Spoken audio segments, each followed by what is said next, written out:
तो हेलो बच्चों, आप लोग कैसे हैं? वैसे पेपर वेपर सबने दिया है? आप लोगों ने पेपर दिया है कि नहीं? तो पेपर सबको देना चाहिए था। ठीक है। कुछ बच्चे तो ऐसे रहते हैं, पहले आनंदनाथ वगैरह हमारी क्लास में 11th में हुआ करते थे और 11th में ही पेपर दे देते थे नीट का। आनंदनाथ का 11th में ही हो गया था, पर एज उसकी कम थी तो उसको एडमिट नहीं किया था। तो बहुत सारे बच्चे ऐसे रहते हैं जो 11th में दे देते हैं, लेकिन अब नहीं देना चाहिए, हो सकता है रिजेक्शन हो जाए। ठीक है, रूल्स वायलेट हो जाते हैं, तो अब नहीं देना चाहिए। ठीक है, पहले तो दे देते थे बच्चे 11th में। चलिए अपन स्टार्ट करते हैं। अपना पीरियोडिक टेबल चल रहा था और पीरियोडिक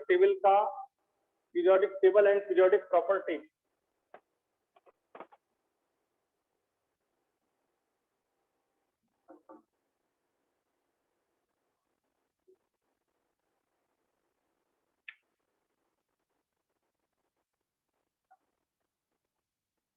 तो periodic table and periodic properties की स्टडी हमारी चल रही थी और उसमें मैं आपको बहुत सारी बातें, मतलब अब फिर से याद दिला दूं। Radius, ionisation energy, electron affinity, ठीक है, ये सब हम कंप्लीट कर चुके थे। इलेक्ट्रोनेगेटिविटी, उनके एप्लीकेशन वगैरह ये सब हम लोग कंप्लीट कर चुके थे। और आज मैं आपको अगली प्रॉपर्टी पर ले चलता हूँ, मेटेलिक नॉन मेटेलिक। ठीक है, metallic non metallic property.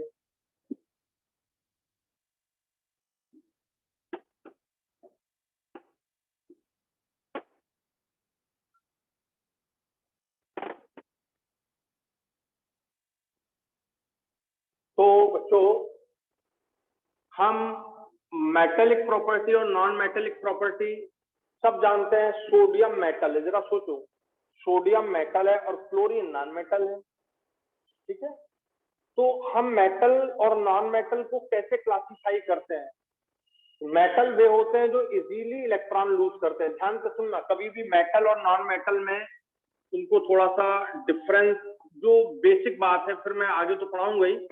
Non metal, metal easily electron lose करते हैं, ये इजीली इलेक्ट्रॉन लूज करते हैं, और नॉन मेटल इलेक्ट्रॉन गेन करते हैं। ठीक, अब बताओ, जो इलेक्ट्रॉन गेन करेंगे तो नॉन मेटल, जो इलेक्ट्रॉन इजीली लूज करेंगे तो मेटल। एक जनरल सी बात होती है ये, इसका मतलब मेटल की जो आयोनाइजेशन एनर्जी है वो लो होती है और नॉन मेटल की आयोनाइजेशन एनर्जी हाई होती है। तो मेटल इजीली इलेक्ट्रॉन लूज करते हैं, non metal easily electron gain करते हैं। मेटल की आयोनाइजेशन एनर्जी लो होती है, नॉन मेटल की आयोनाइजेशन एनर्जी हाई होती है। मेटल की इलेक्ट्रोनेगेटिविटी लो होती है, नॉन मेटल की इलेक्ट्रोनेगेटिविटी हाई होती है। तो electronegativity of metal low, electronegativity of non metal high. ठीक है, मेनली कोवैलेंट बॉन्ड बनाते हैं, ये कोवैलेंट बॉन्ड बनाते हैं, ये मेटेलिक बॉन्ड बनाते हैं, ये मेटेलिक बॉन्ड बनाते हैं, ये कोवैलेंट बॉन्ड बनाते हैं। जरा सोचो, ये कंडक्टर होते हैं, ये कंडक्टर होते हैं, ये नॉन कंडक्टर होते हैं। नॉन कंडक्टर एक्सेप्टिंग, ध्यान देना, एक्सेप्टिंग, एक एक्सेप्शन भी है, ग्रेफाइट। मेटल कंडक्टर होते हैं, दोनों के, हीट एंड इलेक्ट्रिसिटी दोनों के कंडक्टर हैं। तो मेटल हीट और इलेक्ट्रिसिटी दोनों के ही कंडक्टर होते हैं। ठीक है, और अभी साल आया भी है 2021 में, lanthanides are good conductor of metal and lanthanide metals are, metal नहीं दिया उसमें, lanthanides are good conductor of heat and electricity, अभी इस साल का आपका। तो मेटल की प्रॉपर्टी, ठीक है, तो इस तरह हम मेटल को क्लासिफाई करते हैं। और सबसे इन सबको अगर अपन ध्यान से देखें, इलेक्ट्रॉन इजीली लूज करना, आयनाइजेशन एनर्जी लो होना, इलेक्ट्रोनेगेटिविटी लो होना, मेटेलिक बॉन्ड का बनना, ठीक है, जरा सोचो बच्चों, इनका साइज जो, अब सबसे मेन बात, इलेक्ट्रोनेगेटिविटी लो होना, आयनाइजेशन एनर्जी लो होना किस बात पर डिपेंड करता है? साइज पर बच्चों। तो इनका साइज लार्ज होता है कंपैरेटिवली, और इनका साइज स्मॉल होता है। ये स्मॉलर साइज वाले होते हैं, ये लार्जर साइज वाले होते हैं, और साइज से ही हम इस प्रॉपर्टी को अच्छी तरह से समझ पाएंगे। Size is the best characteristic property to explain metal and non metallic character. तो ये बात आपको अच्छी तरह से समझ में आ गई होगी।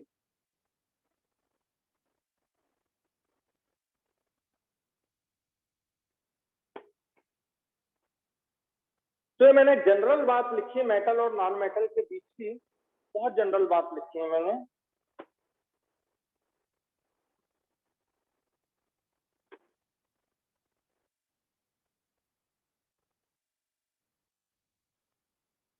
तो अब हम मेटल और नॉन मेटल को बेस्ट तरीके से एक्सप्लेन करेंगे उनके साइज से।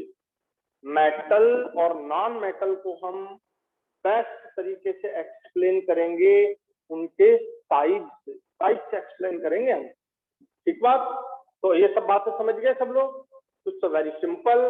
अब हम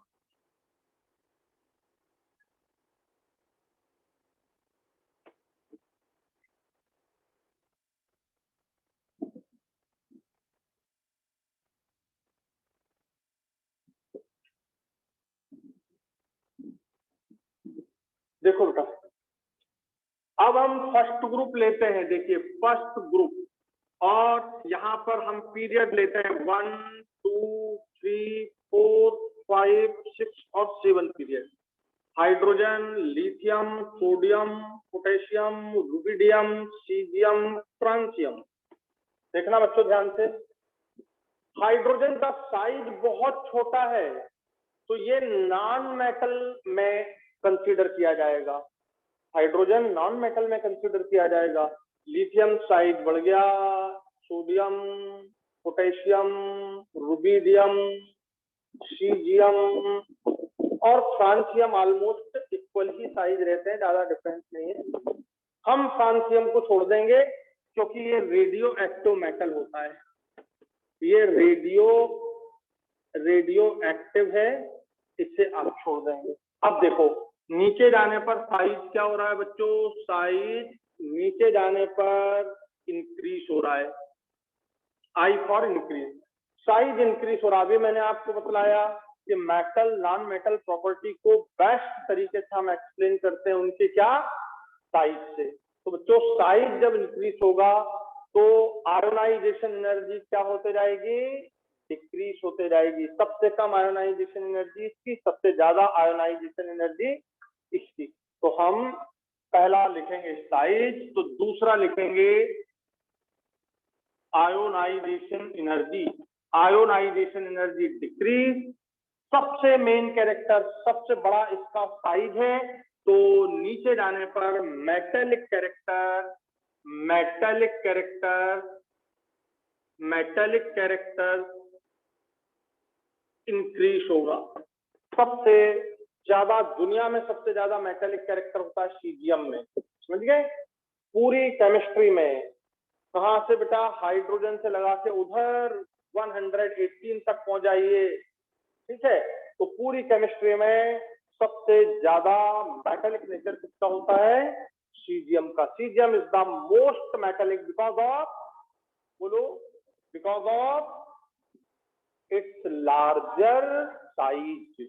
एक एक वर्ड लिखना है 11th में 12th में, आपको एक एक वर्ड लिखना चाहिए, ठीक है? हमको लगता ऐसा है कि लिखने की कोई जरूरत नहीं, जब क्वेश्चन आता है तो फिर गड़बड़ हो जाता है, ठीक है? तो मेटेलिक कैरेक्टर इंक्रीजेस, ध्यान देना बच्चों। क्या इनमें नॉन मेटेलिक कैरेक्टर नहीं है? है, इनमें भी नॉन मेटेलिक कैरेक्टर है, तो ध्यान से सुनना। हाइड्रोजन तो नॉन मेटल है। लिथियम में मैं समझा रहा हूं, इधर ध्यान देना, lithium, sodium, potassium, rubidium, caesium. Lithium में मेटेलिक कैरेक्टर की बात कर रहा हूं, 90% है, ठीक है, 90 कुछ ज्यादा हो गया, 80% है। मेटेलिक कैरेक्टर 80% है। तो आगे सोचिए कोवैलेंट कैरेक्टर, कोवैलेंट कह रहा हूं मैं, non metallic character, non metallic,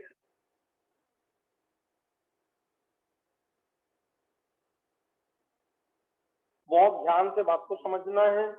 यदि लिथियम में मेटेलिक कैरेक्टर 80% है तो बच्चों नॉन मेटेलिक कैरेक्टर 20% हो जाएगा, ठीक है। जैसे आपको 100 में से 80 मार्क्स मिले, 100 में से 80 मार्क्स मिले तो कितने नहीं मिले? तो अगर मैं आपसे पूछूं आपको मार्क्स कितने नहीं मिले तो आप कहोगे 20 नहीं मिले। तो यदि आयनिक कैरेक्टर 80 है तो कोवैलेंट आयनिक कैरेक्टर, सो मेटेलिक कैरेक्टर 80 है तो नॉन मेटेलिक कैरेक्टर कितना रहना चाहिए? 20। इसमें बढ़ जाएगा, ये देखिए साइज बढ़ गया, साइज बढ़ने से मेटेलिक कैरेक्टर इसका आ गया, सपोज 85% हो गया, तो इसमें 15% हो जाएगा नॉन मेटेलिक कैरेक्टर। इसका बढ़ गया करीब करीब 90% हो गया, तो इसमें 10%। देखिए नॉन मेटेलिक कैरेक्टर क्या हो रहा है? डिक्रीज हो रहा है। रुबिडियम 95% हो गया तो इसमें 5% नॉन मेटेलिक रहेगा। सपोज इसमें 98% हो गया तो इसमें 2% होगा। तो इसका मतलब क्या हुआ कि जैसे जैसे बच्चों साइज बढ़ रहा है, जैसे जैसे साइज बढ़ रहा है वैसे वैसे नॉन मेटेलिक कैरेक्टर कम हो रहा है, मेटेलिक कैरेक्टर इंक्रीज हो रहा है। तो metallic character increase with increase size. बात क्लियर हो गई? तो ऐसे आपको याद रखना है। अब इतना इंपॉर्टेंट है कि जब आप लैंथेनाइड एक्टिनाइड की बात करोगे, जब आप लैंथेनाइड एक्टिनाइड की बात करोगे तब आपको ये बात समझ आएगी कि कितना इंपॉर्टेंट है ये पॉइंट कितना ज्यादा इंपॉर्टेंट है, ये बात तब समझ आएगी, है ना। तो बहुत तेजी से लिखें, ठीक है। तो मैं पढ़ा रहा था metallic and non metallic character. Metallic character in first group, जब देखना जरा साइज धीरे धीरे क्या हो रहा है? इंक्रीज हो रहा है। Top to bottom size increase होता है। साइज इंक्रीज होने से आयोनाइजेशन एनर्जी डिक्रीज होती है। सबसे आसानी से इलेक्ट्रॉन कौन लूज करेगा? ये इजीली इलेक्ट्रॉन लूज करेगा, इसलिए इसमें सबसे ज्यादा मेटेलिक कैरेक्टर होंगे। तो metallic character increases from top to bottom. Metallic character increases from top to bottom. अगर मेटेलिक कैरेक्टर इंक्रीज होते हैं तो नॉन मेटेलिक डिक्रीज होते हैं। जैसे इसमें 80% मेटेलिक है तो 20% नॉन मेटेलिक। अब इसमें मेटेलिक कैरेक्टर इंक्रीज होते जा रहा है तो नॉन मेटेलिक कैरेक्टर डिक्रीज होते जा रहा है। तो ये बात थोड़ी सी समझानी थी। हो गया क्लियर सबको? आप लोगों को पूरी बात क्लियर हो गई है? Yes sir.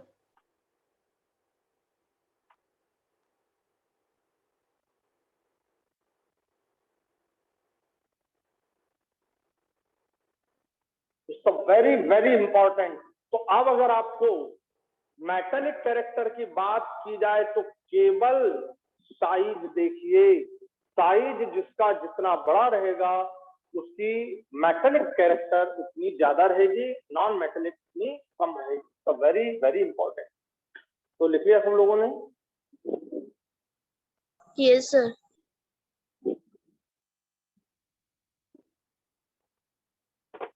क्लीन कर दें?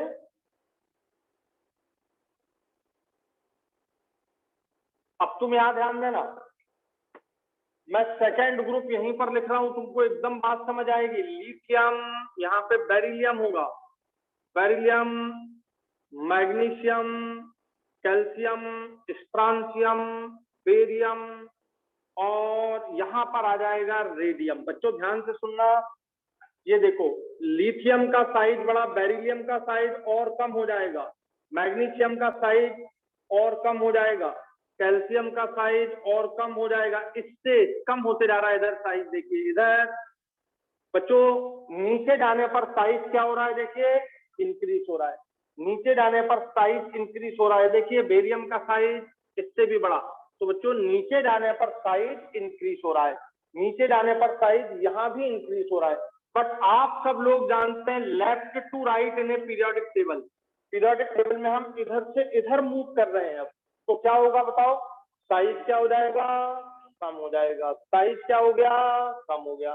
तो फिर से ध्यान देना, टॉप टू बॉटम इंक्रीज होता है साइज, तो बच्चों साइज इंक्रीज होता है नीचे जाने पर। सेकंड ग्रुप की मैं बात कर रहा हूं, साइज इंक्रीज हो रहा है, आयोनाइजेशन एनर्जी डिक्रीज होगी, मेटेलिक कैरेक्टर इंक्रीज होंगे, नॉन मेटेलिक कैरेक्टर डिक्रीज होंगे, नॉन मेटेलिक डिक्रीज होंगे। अब यहां पर ध्यान देना सब लोग, देखो इधर लिथियम का साइज बेरिलियम की साइज से बड़ा है, तो लिथियम में मेटेलिक कैरेक्टर ज्यादा रहेंगे, ये मेटेलिक कैरेक्टर ज्यादा है। बेरिलियम का साइज बेटा छोटा हो गया, तो मेटेलिक कैरेक्टर इसमें कम होगा। ये देखिए 70% हो गया, ये मेटेलिक हो गया। मैं यहाँ पे मेटेलिक लिख रहा हूँ इस ग्रुप में, बात समझने की है बस थोड़ी सी। यहाँ देखो सोडियम का साइज बड़ा है और मैग्नीशियम का साइज छोटा है, तो सोडियम में यदि 85% है तो मैग्नीशियम में इससे छोटा साइज होने के कारण 75% रहेगा कैरेक्टर। तो इधर जा रहे हैं हम, तो मेटेलिक कैरेक्टर क्या होंगे, डिक्रीज। क्यों डिक्रीज हो रहे हैं, क्योंकि इधर जाने पर बच्चों क्या हो रहा है, साइज डिक्रीज हो रहा है। आ गया समझ में। तो मैग्नीशियम, यहाँ पर कैल्शियम, ये देखो इसमें 90% है, इसमें 80% आ गया। मतलब when we move down the group, when we move down the group, metallic character increases because down the group size increases। बात क्लियर। तो यहाँ पर रुबिडियम, ये देखिए इसके आगे कैल्शियम स्ट्रांशियम आ जाएगा और ये बेरियम आ जाएगा। तो यहाँ पर यदि ये 95% है, 90 हो गया, यहाँ पर ये 98% है, 92% हो गया। तो नीचे जाने पर मेटेलिक कैरेक्टर, नीचे जाने पर मेटेलिक कैरेक्टर इंक्रीज हो रहे हैं, नीचे जाने पर मेटेलिक कैरेक्टर इंक्रीज हो रहे हैं। बट लेफ्ट टू राइट देखिए मेटेलिक कैरेक्टर डिक्रीज हो रहे हैं। आ गया समझ में। तो metallic character, why metallic character decrease, जल्दी बताइए। मेटेलिक कैरेक्टर उधर जाने पर डिक्रीज क्यों हो रहे हैं, because of size decrease. Size कम होगा, ठीक है, उससे क्या होगा, साइज कम होने से आयोनाइजेशन एनर्जी ज्यादा हो जाएगी, आयोनाइजेशन एनर्जी ज्यादा हो जाएगी तो इलेक्ट्रॉन लूज करने की एबिलिटी कम हो जाएगी।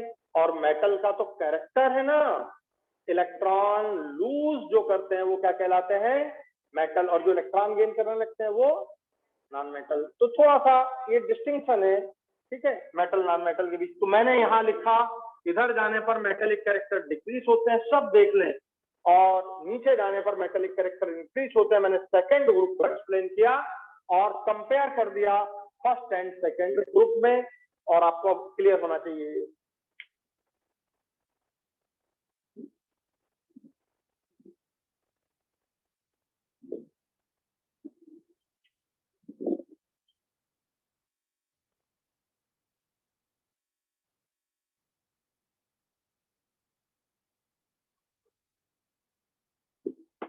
ये समझने का बहुत बेस्ट तरीका है साइज के बेस पर मेटेलिक कैरेक्टर।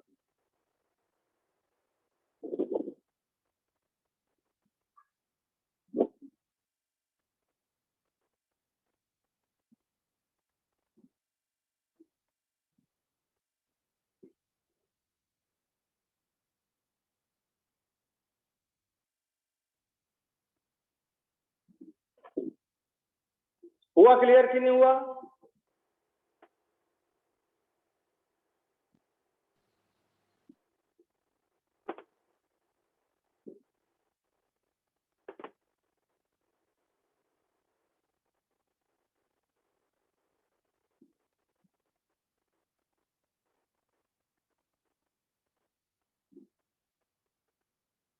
चलो बताओ, कर दे क्लियर इसको? Yes, sir. Yes, sir.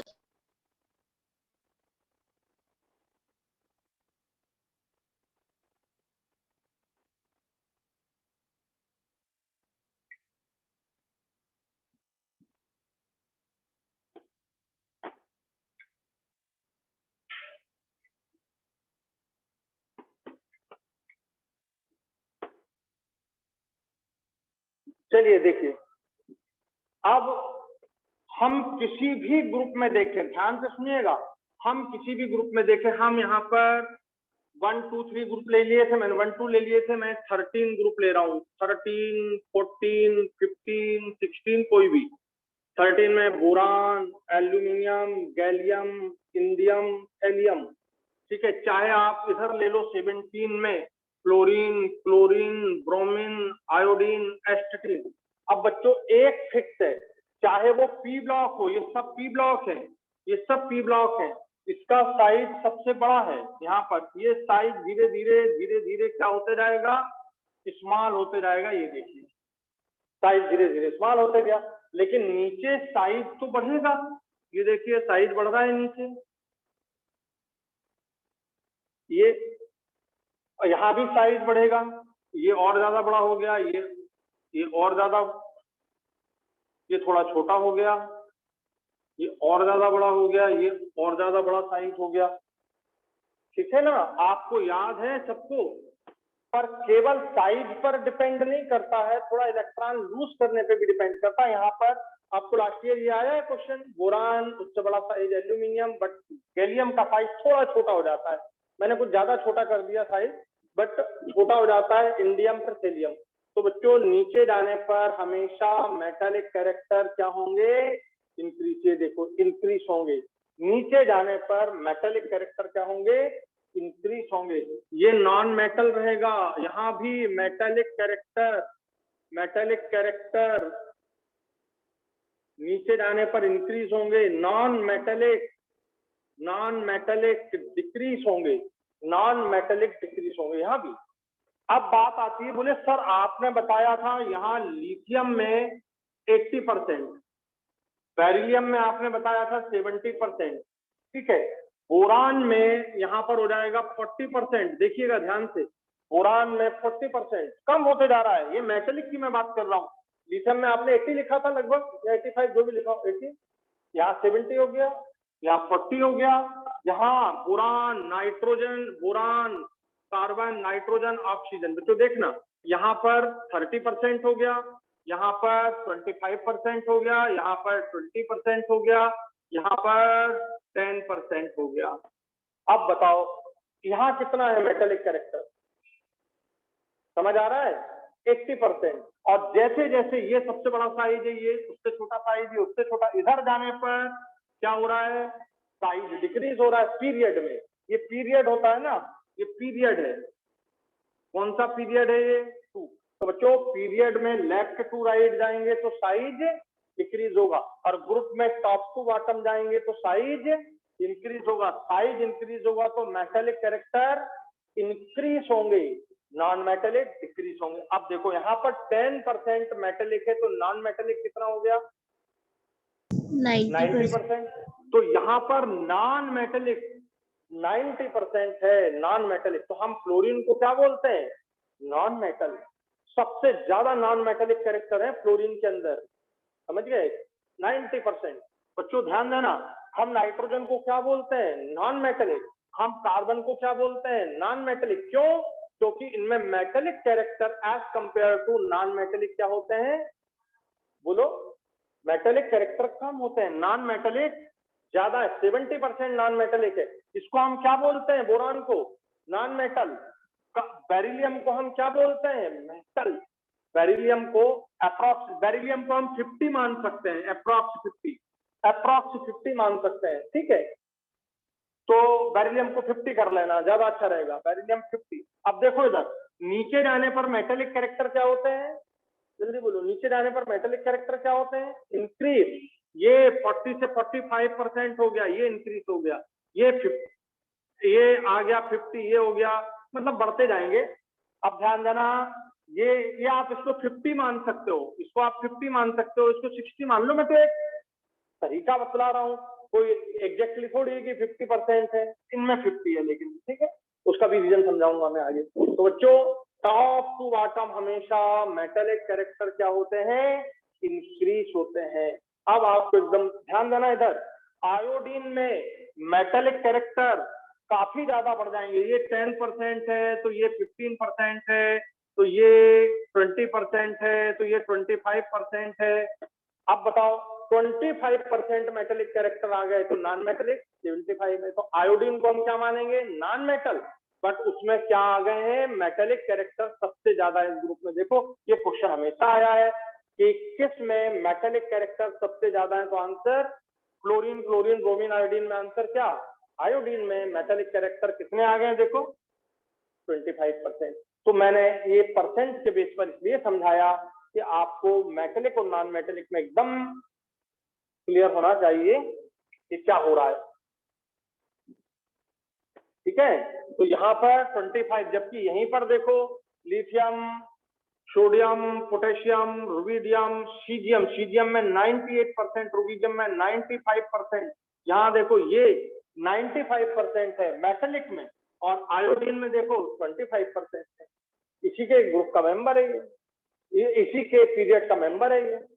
तो कैसे इधर जाने पर नॉन मेटेलिक कैरेक्टर इंक्रीज हो रहा है और मेटेलिक डिक्रीज। तो कभी भी याद रखेंगे मेटेलिक नॉन मेटेलिक को उनके साइज के बेस पर।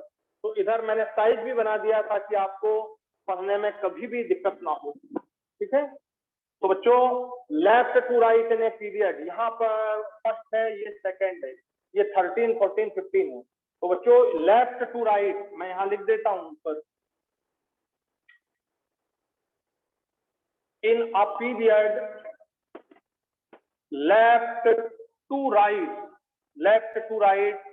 metallic character decreases, non-metallic character increases।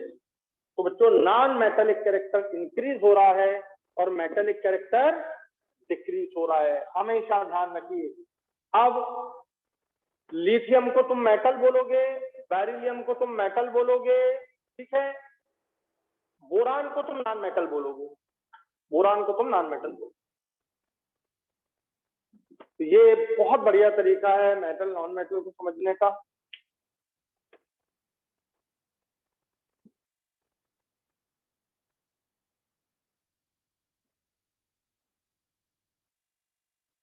हो गया क्लियर सबको? आप मुझे बताओ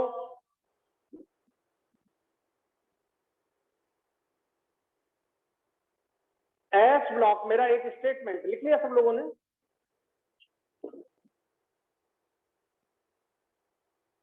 ये कौन सा ब्लॉक कहलाता है? फर्स्ट और सेकंड वाला, जल्दी बताओ क्या कहलाता है? S block. नीट में एक स्टेटमेंट आया है, which one of the following is correct. मैं पहला ऑप्शन बोल रहा हूं, S block contains metal. Statement is correct और wrong? S block contains metal, S block contains only metal. It's wrong statement, because S block में hydrogen भी है जो क्या है? नॉन मेटल है। और बेरिलियम में देखो कितने परसेंट मेटेलिक कैरेक्टर है और नॉन मेटेलिक। तो इसका मतलब ये मेटल में बोलूं कि नॉन मेटल में? ना मेटल में ना नॉन मेटल में, एम्फोटेरिक मेटल हो जाएगी, समझे ना? तो बच्चों बेरिलियम एम्फोटेरिक हो जाएगा, एल्यूमिनियम एम्फोट, ये दोनों एम्फोटेरिक हो जाएंगी, ये दोनों एम्फोटेरिक हो जाएंगे, ये दोनों एम्फोटेरिक टाइप के मेटल हो जाएंगे, समझे कि नहीं? क्योंकि तो इसको देखो इधर 40 है तो नीचे गया थोड़ा बढ़ गया, इधर 80 है ये कम हो गया। तो ये जो है बेरिलियम और एल्यूमिनियम आपको metallic character non metallic character दोनों वाले हैं, और इन्हें हम कुछ एम्फोटेरिक नेचर के मानते हैं। कैसे मानते हैं? एम्फोटेरिक। तो बहुत इंपॉर्टेंट है, लास्ट ईयर क्वेश्चन आया है, बीईओ बेरिलियम ऑक्साइड कैसा है? तो जो एम्फोटेरिक होगा उसका ऑक्साइड एसिडिक भी होगा और बेसिक भी होगा, एम्फोटेरिक ऑक्साइड है बीईओ। तो ये लास्ट ईयर का ही क्वेश्चन है, जस्ट लास्ट ईयर का बीईओ। तो वो इसी बेस पे मैं आपको प्रॉपर्टी समझाऊंगा ऑक्साइडों के नेचर।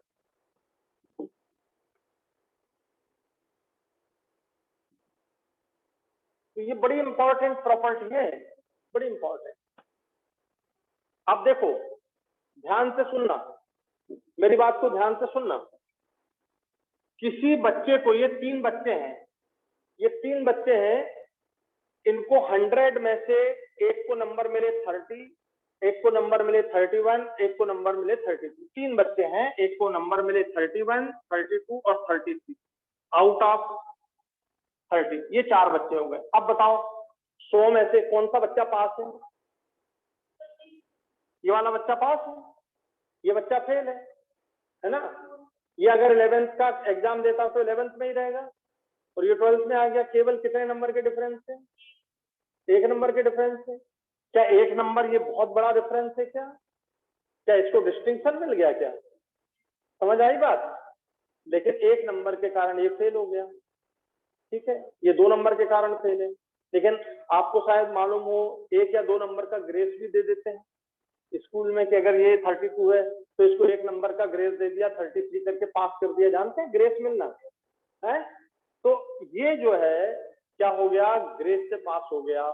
ये भी ग्रेस से पास हो गया, 3 नंबर तक का ग्रेस दे दिया सर ने और इन्हें पास कर दिया। ये कैसा डिजाइन हो गया इनका? एम्फोटेरिक। फेल भी थे, पास भी हो गए।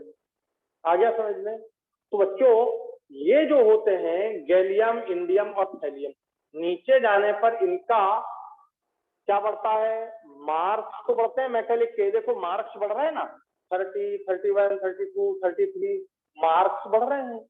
तो मेटेलिक के मार्क्स तो बढ़ते हैं, बट इतने ज्यादा नहीं बढ़ते कि उनमें हम बहुत ज्यादा डिस्टिंक्शन कर सकें, ठीक है। अब बताओ 34 नंबर भी मिल गया किसी को, तो 34 और 33 में क्या डिफरेंस है? कुछ क्या डिफरेंस है? कोई नहीं, नथिंग, ठीक है। 33 और 34, ये क्या इंटेलिजेंट हो गया बहुत? हाँ, बोल सकता है कि मैं तुझसे ज्यादा इंटेलिजेंट हूँ, ठीक है। तो मार्क्स तो बढ़े, बट मार्क्स के बहुत ज्यादा डिफरेंस नहीं है। तो यदि बच्चों ये एम्फोटेरिक है, तो ये भी नेचर से लगभग एम्फोटेरिक ही होते। समझ आई बात? तो ये तुमको प्रॉपर्टी इतनी काम आने वाली है आगे कि आप बिलीव नहीं करोगे कि इनके ऑक्साइड जब आप पढ़ोगे तो एकदम आपको समझ आएगा। अरे यार सर ने तो वहां पे बताया था, नंबर वही वाला एग्जाम्पल समझाया था, ये सब एम्फोटेरिक नेचर के ऑक्साइड बनाएंगे। ये 2 गैलियम, इंडियम, थोड़ा सा इसमें बेसिक नेचर बढ़ जाएगा। तो ये तुमको प्रॉपर्टी में जब ऑक्साइड नेचर समझाऊंगा तब तुमको बहुत काम आने वाली है। तो बताओ ये सब बात समझ आ गई? तो मेटल में एक और खास बात होती है, मेटल चमकते हैं। चमकना जानते हैं ना अपन, ये गोल्ड पहने हुए देखो चमक रहा है, तो मेटल चमकते हैं और नॉन मेटल चमकते नहीं। तो मेटल में मेटेलिक लस्टर होता है, नॉन मेटल में वो मेटेलिक लस्टर खत्म हो जाता है। तो जैसे जैसे गुड क्वालिटी मेटल होगा उसमें मेटेलिक लस्टर ज्यादा होगा, ठीक है। तो एक पॉइंट जहां अपन ने मेटल नॉन मेटल लिखा उसमें ऐड करना कि मेटल में क्या होता है, मेटेलिक लस्टर, नॉन मेटल में वो कम होता है। एक क्वेश्चन आया है यहाँ पर देखिएगा,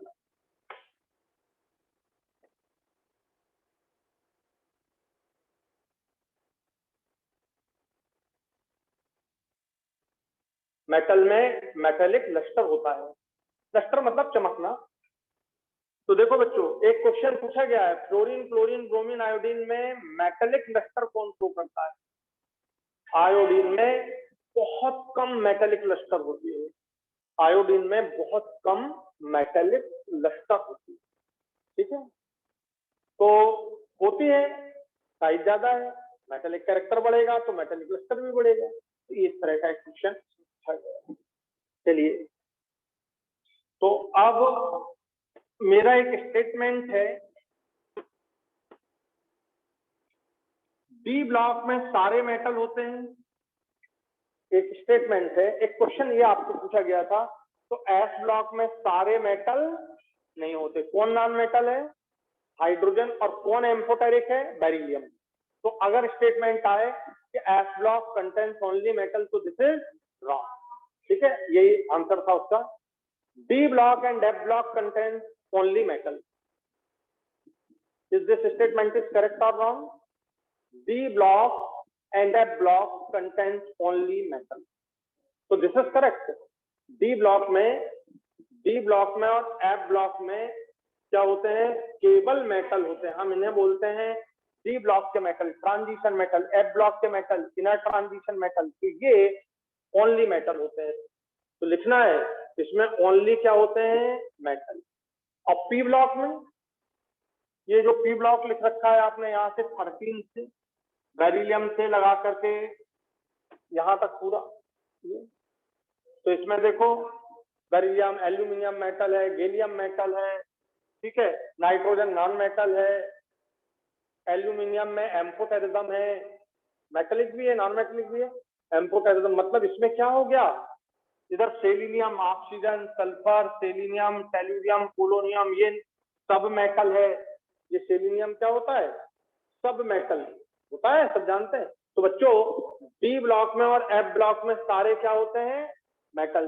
बट पी ब्लॉक में मेटल्स भी होते हैं, नॉन मेटल्स भी होते हैं और सब मेटल भी होते हैं। सब मेटल को हम मेटलॉइड भी बोलते हैं, मेटलॉइड भी बोलते हैं। तो सब मेटल, नॉन मेटल और मेटल, ये तीनों पी ब्लॉक में मिलते हैं, तीनों पी ब्लॉक में मिलते हैं।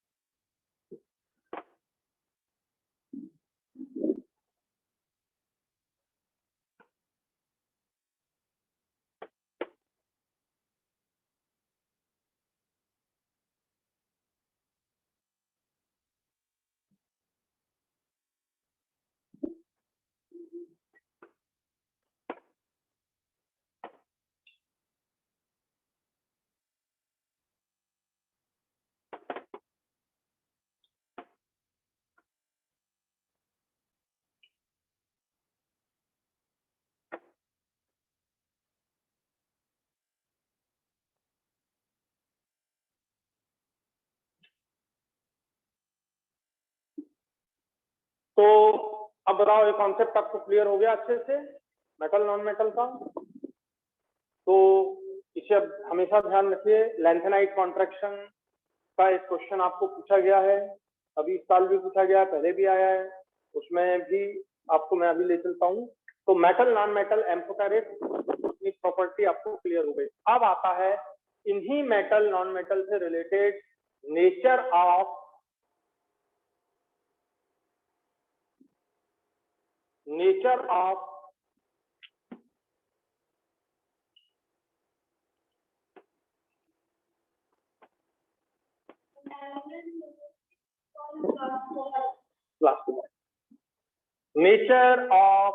Oxide, nature of oxide, topic डालो, नेचर ऑफ ऑक्साइड।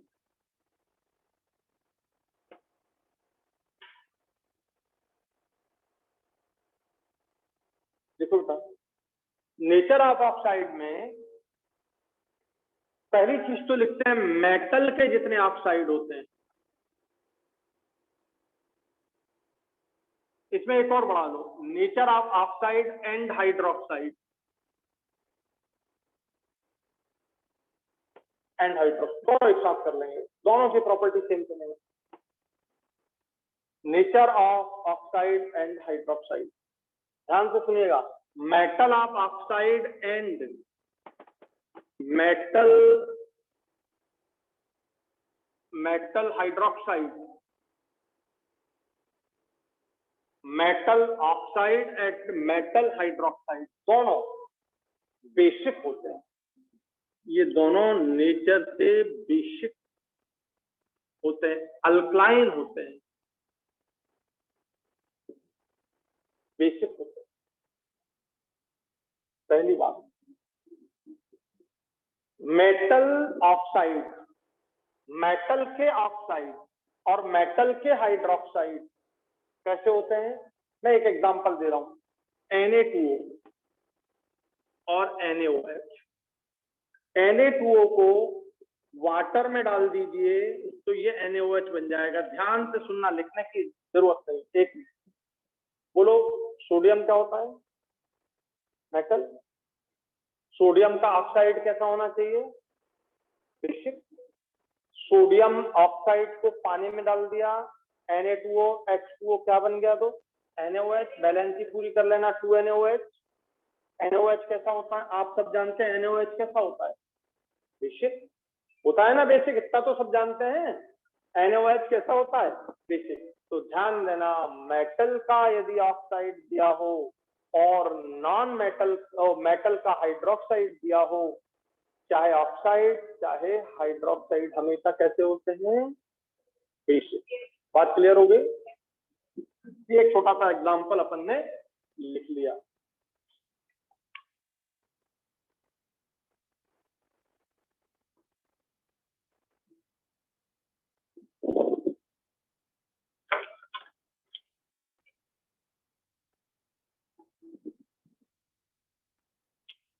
दूसरी बात समझिए, नॉन मेटल ऑक्साइड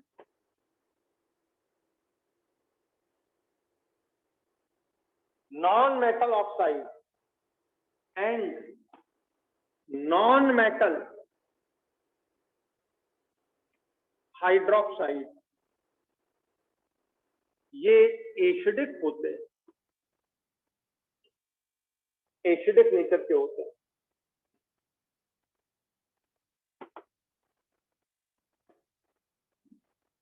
ठीक है,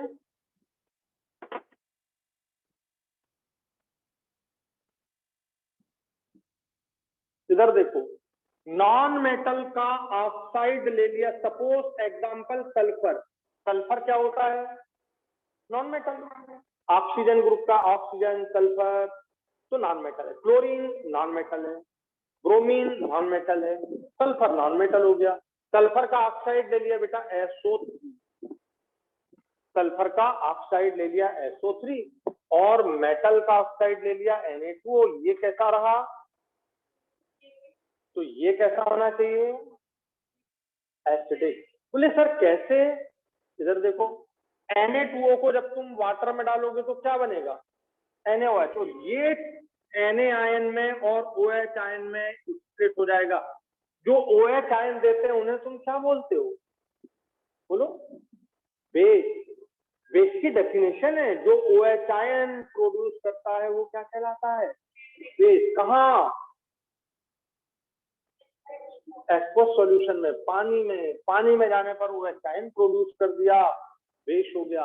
इसको देखो, इसको वाटर में डालिए, SO3 को पानी में डालिए, ये बन गया H2SO4। क्या बन गया, ये देखो H2O, SO3 पास की H2O में, क्या बन गया, H2SO4। ये इसका, ये ऑक्साइड है SO3, तो ये हाइड्रोक्साइड हो गया H2SO4। बोलो कैसे होने चाहिए, कैसे होने चाहिए, एसिडिक। H2SO4 क्या है, नाम पढ़ा है तुमने H2SO4, सल्फ्यूरिक एसिड।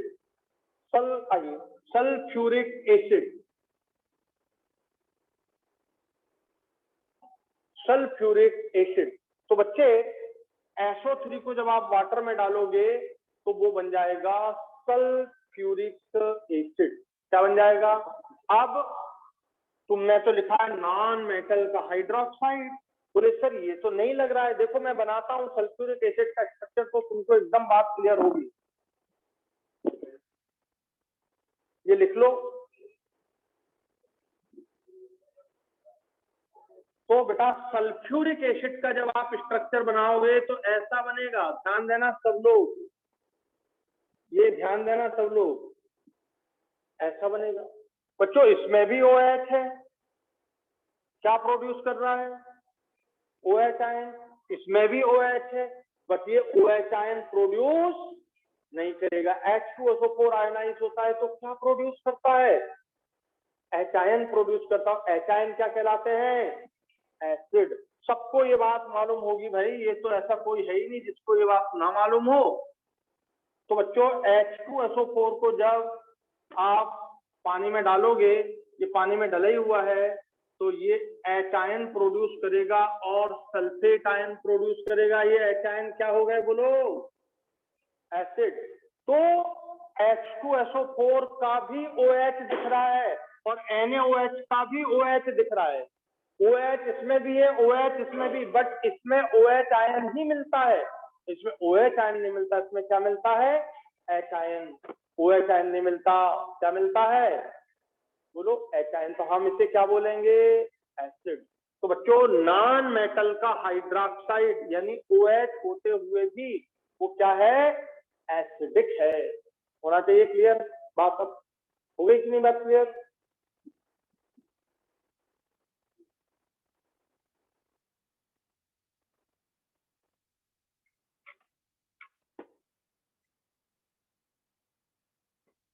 तो पहली बात हो गई, मेटल का ऑक्साइड और हाइड्रोक्साइड दोनों ही क्या होते हैं? बेसिक होते हैं। दूसरी बात हो गई, non metal oxide and hydroxide दोनों लिख दिए अपन ने। कैसे होते हैं? एसिडिक होते हैं। मैंने एग्जाम्पल भी दे दिया, SO3 H2SO4। और एक और तीसरी बात होती है, एम्फोटेरिक जो मेटल होते हैं, एम्फोटेरिक नेचर के, ठीक है, उनको अपने को पूरा याद करना है। हर साल उनमें से एक ना एक क्वेश्चन जरूर पूछा जाता है। ये एम्फोटेरिक है।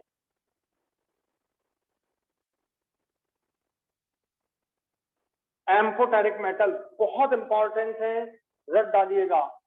बेरिलियम हुआ, aluminium, zinc, lead, tin, lead, ये beryllium, aluminium, zinc, tin, lead ये बहुत इंपॉर्टेंट है। ये एम्फोटेरिक होते हैं। बेरिलियम, एल्यूमिनियम, जिंक, टिन दिख नहीं रहा है, यहाँ लिख देता हूं, टिन और लेड ये एम्फोटेरिक नेचर के होते हैं। इनके ऑक्साइड और इनके हाइड्रोक्साइड कैसे होंगे? एम्फोटेरिक होंगे। मैं लिख देता हूं, beryllium oxide, beryllium hydroxide, aluminium oxide, aluminium hydroxide, zinc oxide, zinc hydroxide, tin SnO, SnO2, SnOH twice, SnOH4, ऐसा Pb में PbO, PbO2, PbOH ट्वाइस वगैरह ये सब कैसे हैं? एम्फोटेरिक नेचर के होते हैं। एम्फोटेरिक नेचर के होते हैं, ठीक है। तो these are very very important. Their oxide and hydroxide are amphoteric. Their oxide and hydroxide are amphoteric.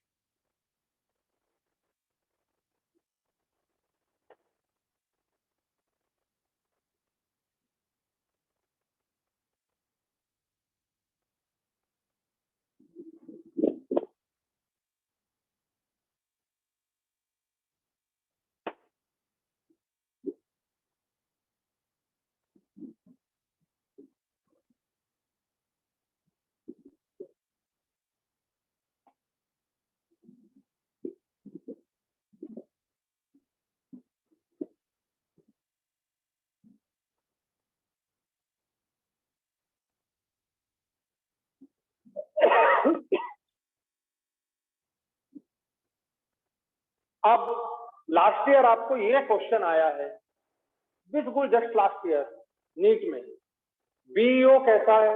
कौन सा है? बोलो। कितना सिंपल क्वेश्चन है, लेकिन जब हम पेपर देते हैं ना उस समय कंफ्यूजन होता है, सब कुछ वही होता है और आके हम बोलते हैं तो मालूम था, ठीक है। तो सब कुछ मामला वो 3 घंटे का है जिसमें हम करके आते हैं।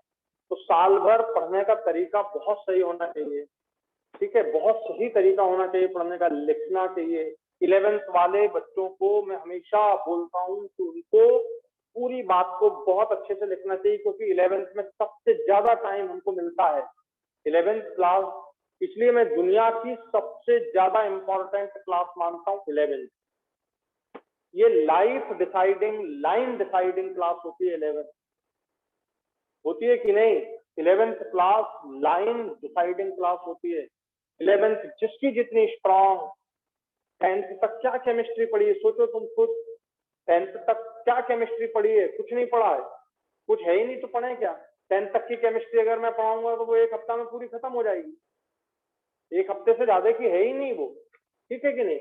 और 9th की भी एक हफ्ते की, 2 हफ्ते में 9th 10th खत्म। हाँ, लेकिन 11th में एकदम बहुत हाई आता है, 12th में तो फिर रहता ही है, ठीक है। तो 11th 12th का सब्जेक्ट काफी स्ट्रांग होना चाहिए। और 11th वाले बच्चों को 2 साल मिलता है, ड्रॉपर वाले बच्चों को 1 साल मिलता है। तो जो 11th वाले बच्चों को मैं हमेशा बोलता हूँ कि आपको बहुत स्लो और लिखते हुए स्टडी करना चाहिए। जो लिखते हुए स्टडी करेगा वो कभी भी उसको कंफ्यूजन नहीं होगा। तो हमेशा ड्रॉपर वालों से भी बोलता हूँ कि भाई लिख करके ही स्टडी करें, ड्रॉपर वाले सुनते नहीं और बाद में सिर्फ इसी कारण से कोई ना कोई 2-4 क्वेश्चन वो गड़बड़ करके आते हैं, और जहां 2-4 क्वेश्चन गड़बड़ हुए कि अब तो आउट हो जाते हैं। क्यों? क्योंकि अब हमारा जो नीट है वो कैसा पैटर्न का हो गया, एनसीईआरटी पैटर्न, एनसीईआरटी पर बेस्ड सारे क्वेश्चन है, ठीक है।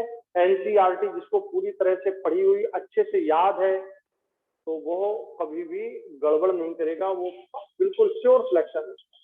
तो इसलिए 11th is life and line deciding class होती है। 11th में जो बच्चा जितनी ज्यादा मेहनत कर लेगा वो उतना अप्राइज होगा। तो ध्यान रखिए, ये बात सबको समझ आ गई अच्छे से। तो इस तरह से हम इनको क्लासिफाई करते हैं।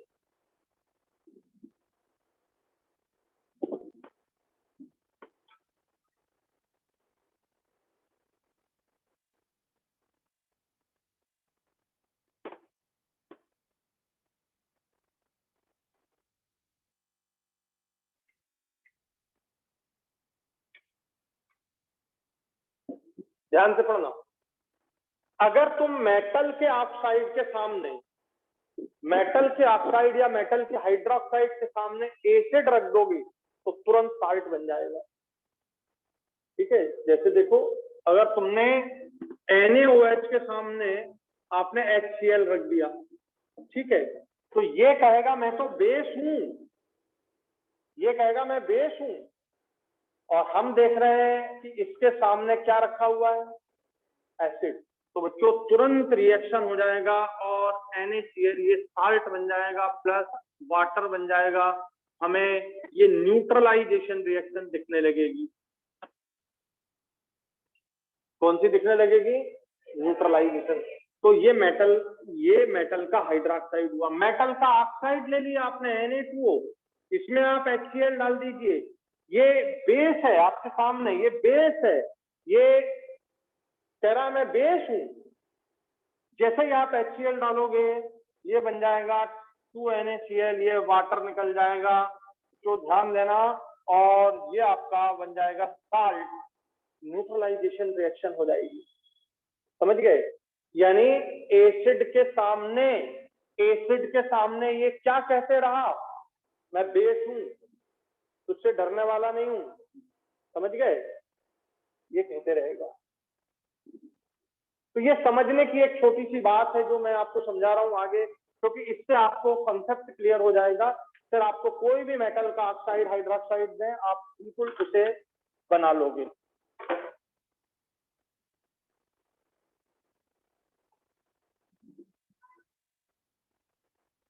ठीक है, क्लियर हुआ है पॉइंट?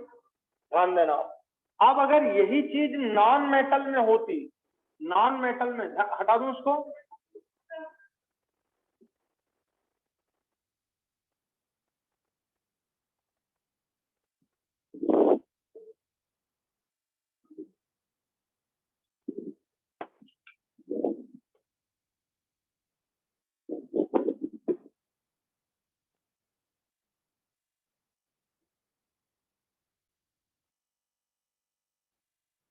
तो बच्चों मेटल के सामने, मेटल के ऑक्साइड और हाइड्रोक्साइड के सामने यदि तुमने कोई भी एसिड डाल दिया तो तुरंत क्या बनाएगा वो, साल्ट। अगर आप H2SO4 ले लोगे तो साल्ट बना देगा। अब बात आती है नॉन मेटल के लिए।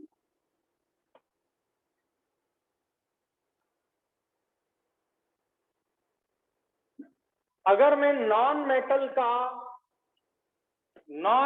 का ऑक्साइड और हाइड्रोक्साइड ले लूं, सपोज मैंने SO3 ले लिया या ऑक्साइड ले लिया मैंने, बच्चों इसके सामने मैंने NaOH डाल दिया, ये एसिड है। कैसे होते हैं ये, बोलो? एसिडिक। ध्यान से सुनना, SO3 है, एसिडिक है। ये बोल रहा है मैं एसिडिक ऑक्साइड हूं, ये बोल रहा है मैं एसिडिक ऑक्साइड हूं, और तुमने इसे चेक करने के लिए बेस डाल दिया, तो बिल्कुल नहीं डरेगा ये बिल्कुल नहीं डरेगा, और कहेगा साल्ट बनाने के लिए तैयार हूं। बेस डाल दिया ना तुमने, ये बेस डाल दिया ना, मैं तो एसिड हूं। ये देखो क्या तैयार, Na2 Na2 ले लीजिए, Na2SO4 बन जाएगा, H2O निकल जाएगा। क्या बन गया बताओ? सॉल्ट। डरा क्या? नहीं, एसिड से ये एसिड है, चिल्ला चिल्ला के कह रहा हूं मैं एसिड हूं, और तुमने इसमें बेस डाल दिया चेक करने के लिए। ठीक है, क्या बोल रहा है? सॉल्ट बन गया, न्यूट्रलाइजेशन हो गया। समझ गए? तो वेरी सिंपल। अगर ये H2SO4 ये ले लेते अपन हाइड्रोक्साइड, ये H2SO4 ले लिया आपने, ये एसिड है हम जानते हैं। अब हमें इसे चेक करना है कि ये डरता है कि नहीं। ये NaOH डाला, बोले डाल दो NaOH, तुरंत न्यूट्रल कर दूंगा क्योंकि मैं क्या हूं? एसिड। और आपने जैसे इसको डाला तो ये Na2SO4 बन गया और वाटर मॉलिक्यूल निकल गया, और हमको क्लियर हो गया कि हाँ भाई तू एसिड है।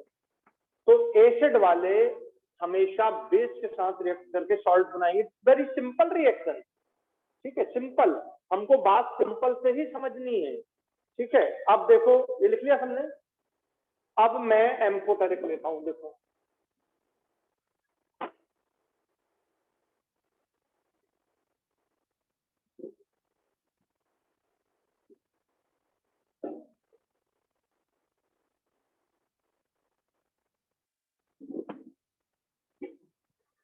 अब मैं एम्फोटेरिक लेता हूं।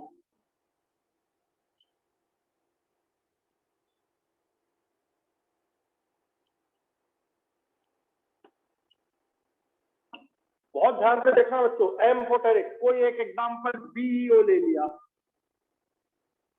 ठीक है, BeO अभी तुमसे कह रहा है मैं एसिडिक हूं।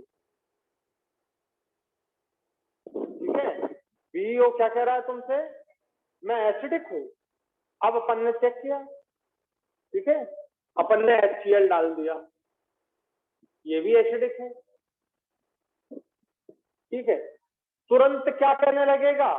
जैसे ये सामने आया तुरंत क्या कहने लगेगा? नहीं मैं एसिडिक नहीं हूं, मैं तो बेस हूं। बदल गया, समझ रहे हो कि नहीं? बदल गया, बेस हो गया।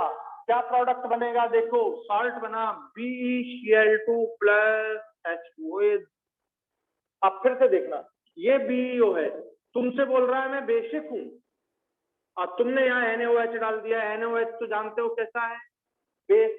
ध्यान देना, ये एम्फोटेरिक है और ये बेस है, तो ये बच्चों स्ट्रांग रहेगा, बेस स्ट्रांग, ये स्ट्रांग है। अगर मान लो इसके सामने स्ट्रांग आ जाए, ये देखो ये एसिड भी है और बेस भी है, इसका नेचर कैसा है? क्या लिखा है? तो अगर तुमने ये बोल रहा है मैं एसिडिक हूं, तुमने इसको चेक करने के लिए ये डाल दिया, उससे ज्यादा स्ट्रांग, तो तुरंत बदल जाएगा मैं बेस हूं, रिएक्ट कर जाएगा। ठीक है, यहाँ देखिए ये क्या रहे? बेस हूं, तुमने इसे चेक करने के लिए यार हम बेस ही डालते हैं, तो रिएक्शन नहीं करनी चाहिए थी। तू बेस है, ये बेस है भाई, KOH और NaOH, जरा सोचो, KOH और NaOH मिला दो, ये कोई रिएक्शन नहीं करेंगे, ये भी स्ट्रांग बेस, ये भी स्ट्रांग बेस। बोले तू भी बेस मैं भी बेस, कोई रिएक्शन नहीं। पर यदि ये बेस है और ये भी बेस है तो रिएक्शन नहीं होनी चाहिए थी। पर ये जैसे ही स्ट्रांग बेस इसके सामने आया, ये तुरंत कहने लगता है मैं तो भैया एसिडिक हूं। समझ आ गया? अब देखो इसमें दोनों बिहेवियर हो गए, स्ट्रांग एसिड के सामने ये बेस हो गया, स्ट्रांग बेस के सामने क्या हो गया? एसिड। तो अब हमारे सामने ये दोनों नेचर के दिखाई दे रहे हैं, और हम इसे कहेंगे कि भैया तुम एम्फोटेरिक हो, ठीक है, तुम एसिड के सामने बेस बन जाते हो और बेस के सामने एसिड बन जाते हो, ठीक है। तो बच्चों बिन पेंदी के लोटे हैं ये, बिन पेंदी के लोटे जानते हो कि नहीं, पेंदी नहीं होती जिसमें पानी भरा ऐसे हो गया गिर गया, तो ये बेस और एसिड दोनों जैसा काम करता है। और ये आपको ध्यान से समझिएगा, इसका प्रोडक्ट क्या बनेगा, इसका प्रोडक्ट बनेगा Na2BeO2, इसको बोलते हैं sodium beryllate, sodium beryllate plus water निकल जाएगा, प्लस वाटर निकल जाएगा। तो बच्चों ये भी साल्ट है और ये भी साल्ट है, ध्यान से सुनना। साल्ट कब बनते हैं, जब एसिड और बेस रिएक्ट करें तो साल्ट बन जाएंगे, जब बेस एसिड रिएक्ट करें तो साल्ट बन जाएंगे। तो ये दोनों के साथ साल्ट बना रहा है, मतलब एसिड के साथ भी साल्ट बना रहा है, और तो इसका मतलब इसका नेचर कैसा होना चाहिए, समझ आ गया। तो ये आपको क्वेश्चन नीट में पूछा गया है कि बेरिलियम ऑक्साइड जब NaOH से रिएक्ट करता है तो क्या बनाता है, क्या बनाता है, Na2BeO2, उसको बोलते हैं सोडियम बेरिलेट, सोडियम बेरिलेट। तो वेरी वेरी इंपॉर्टेंट। और लास्ट ईयर ये क्वेश्चन आया कि विच one of the following oxide is amphoteric, तो आंसर BeO, तो ये भी आया और ये भी आया।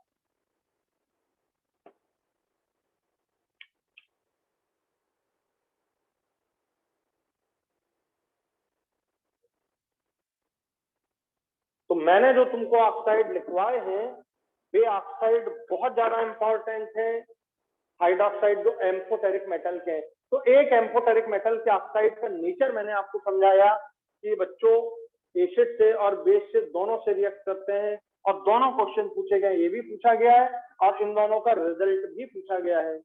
आ गया समझ में कि नहीं। पर देखो, जब हम तैयारी करते हैं तो हमें 3 बातें ध्यान में रखना पड़ती हैं, ठीक है। पहली चीज, जो याद करने की है उसे याद कर डालें। अब ये कुछ याद करने का है इनऑर्गेनिक, को कुछ याद कर डालें।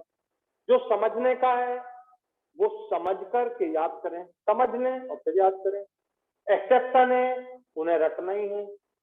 कुछ एक्सेप्शन ऐसे होते हैं जिन्हें रटना ही पड़ता है, उनका कोई सॉल्यूशन नहीं है, रटना ही पड़ता है तो रटना ही। ऐसे पूरी केमिस्ट्री में मुश्किल से 10 एक्सेप्शन होंगे, पूरी केमिस्ट्री में 11th में 4 एक होंगे, 12th में 7 6 होंगे बस। ऐसे 10 एक्सेप्शन हैं जिन्हें आपको परमानेंटली रटना है, तो रखना। 10 में कितना टाइम लगेगा, 10 मिनट, मैं 10 मिनट में याद करा दूं, तो बस वो एक्सेप्शन है। बाकी फिजिकल में रखने की जरूरत नहीं, ऑर्गेनिक में रखने की जरूरत नहीं, इनमें समझने की जरूरत है, इनमें समझ की बहुत ज्यादा जरूरत है, तो काम बन जाता है। तो हमको हर तरह से समझना है, हर तरह से समझना है, ठीक है। हर वो रास्ते जिससे हमारा सिलेक्शन हो हमें अपनाना है, बात ठीक है, क्लियर हो गया है?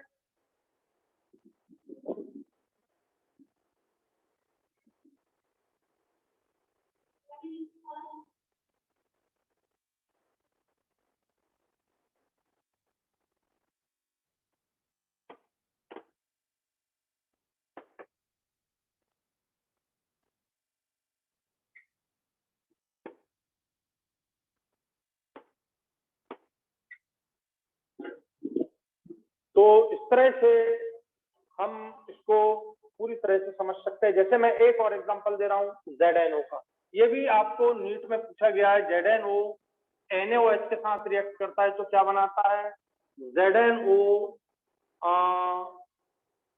H2SO4 के साथ रिएक्ट करता है तो क्या बनाता है। अब बताओ, ये सब जानते हैं बेस है, ये सब जानते हैं एसिड है, और ये सब जानते हैं कैसे है, एम्फोटेरिक। अब बताओ बेस के सामने ये कैसा बन जाएगा, एसिड, और एसिड के सामने ये क्या हो गया, बेस, तो ये कैसा हो गया बताओ, समझ आ गया, एम्फोटेरिक। तो इसको तो तुम बड़े आसानी से समझ सकते हो। नहीं, इसको ZNO प्लस H2SO4, ZnSO4 ये बन गया सॉल्ट, प्लस ये बन गया वाटर, तो ये आपका न्यूट्रलाइजेशन रिएक्शन हो गया। और ये आपको पूछा गया है नीट में, ये आपको नीट में क्वेश्चन पूछा गया है, और ये बन जाएगा बच्चों Na2ZnO2, इसको बोलते हैं सोडियम जिंकेट, सोडियम जिंकेट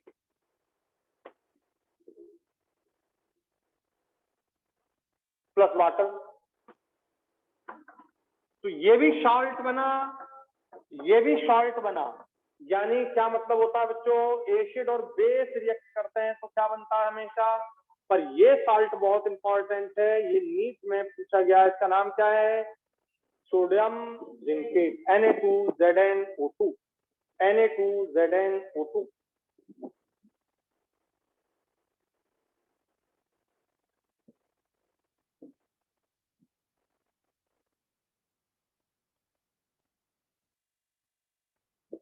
अच्छे से समझ आ गया सबको।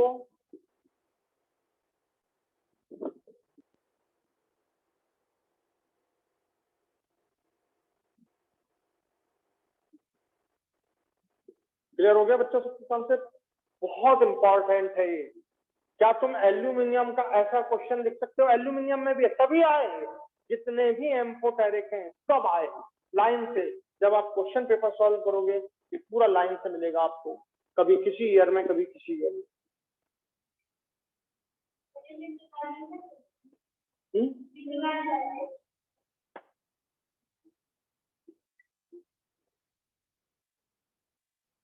देखो एल्यूमिनियम का ऑक्साइड Al2O3 ले लो और Al2O3 ले लो बच्चों, इसको HCl में डालो और इसको NaOH में डालो।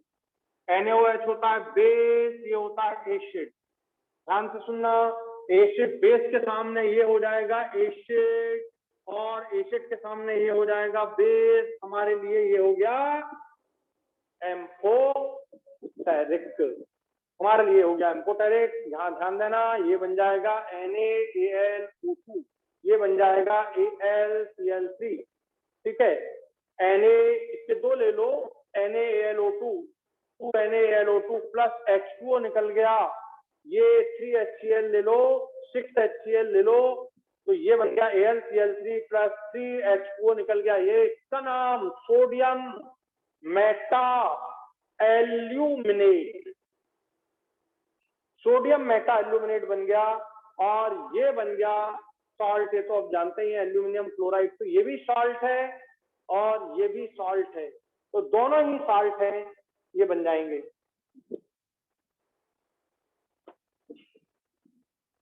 आया पॉइंट समझ में,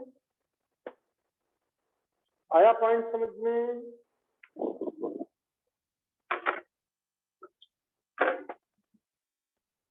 तो बहुत ज्यादा इंपॉर्टेंट है ये क्वेश्चन पूछा गया और इसका आंसर क्या बना, sodium meta aluminate, sodium meta aluminate.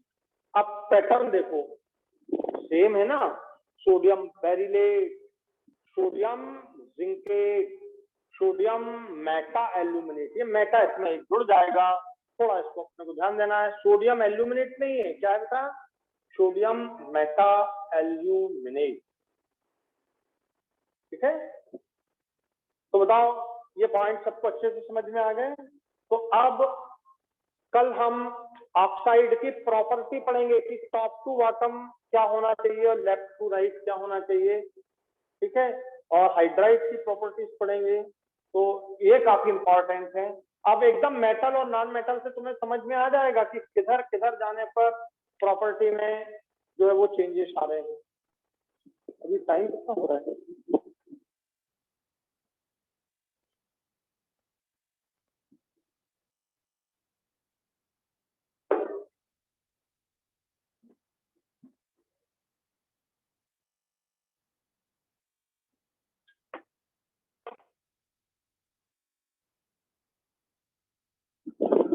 ऐसा करते हैं ना, टाइम में 5-7 मिनट।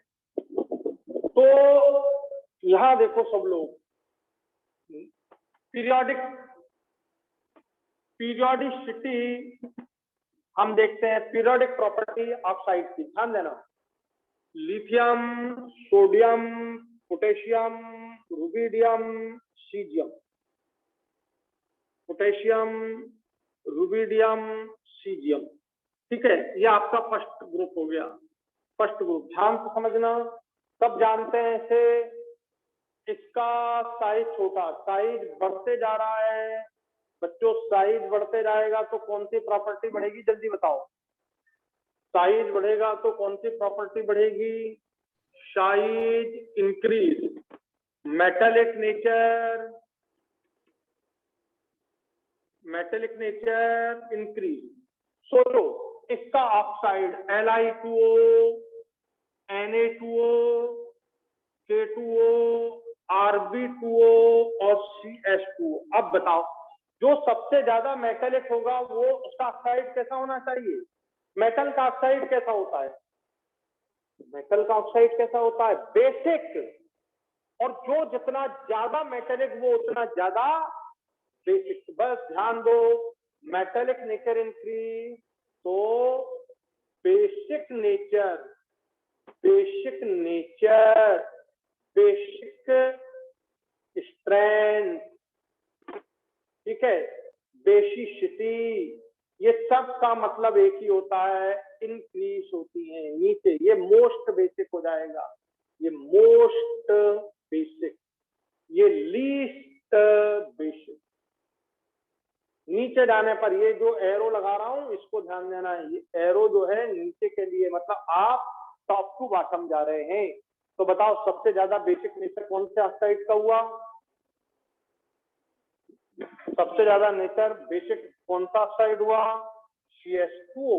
और CS2O को पानी में डालोगे तो CSOH बनेगा, और लिथियम ऑक्साइड को पानी में डालोगे तो Li2O। तो इनका hydroxide LiOH, NaOH, KOH, RbOH, CSOH। बच्चों नीचे जाने पर क्या होगा, सेम जो ऑक्साइड का नेचर वही हाइड्रोक्साइड का नेचर, सेम बिल्कुल जो ऑक्साइड का नेचर वही हाइड्रोक्साइड का नेचर। तो बेसिसिटी, बेसिक स्ट्रेंथ इंक्रीज होती चली जाएगी, इंक्रीज होगी नीचे जाने पर, इनकी बेसिक नेचर इंक्रीज होगी। तो मोस्ट बेसिक, ये देखिए मोस्ट बेसिक है और ये लीस्ट बेसिक हो जाएगा। समझ आ गया?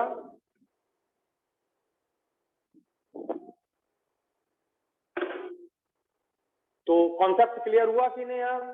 तो जहां मेटल का ऑक्साइड होगा वो बेसिक होगा, और मेटेलिक नेचर इंक्रीज होगा तो बेसिसिटी भी इंक्रीज होगी। ये खास कंसेप्ट है, और इनसे आप, मैं हर बार लिख रहा हूँ साइज, क्यों लिख रहा हूँ, क्योंकि आपको ये बात हमेशा ध्यान रहे कि साइज से हम बेसिक पावर, मेटेलिक नेचर सब डिसाइड करते हैं। आ गया समझ में अच्छे से? तो बस आज की क्लास पूरा लिख लो इसको।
तो सब लोग लिख चुके हैं इसको अच्छे से? समझ आ गया आप लोग को?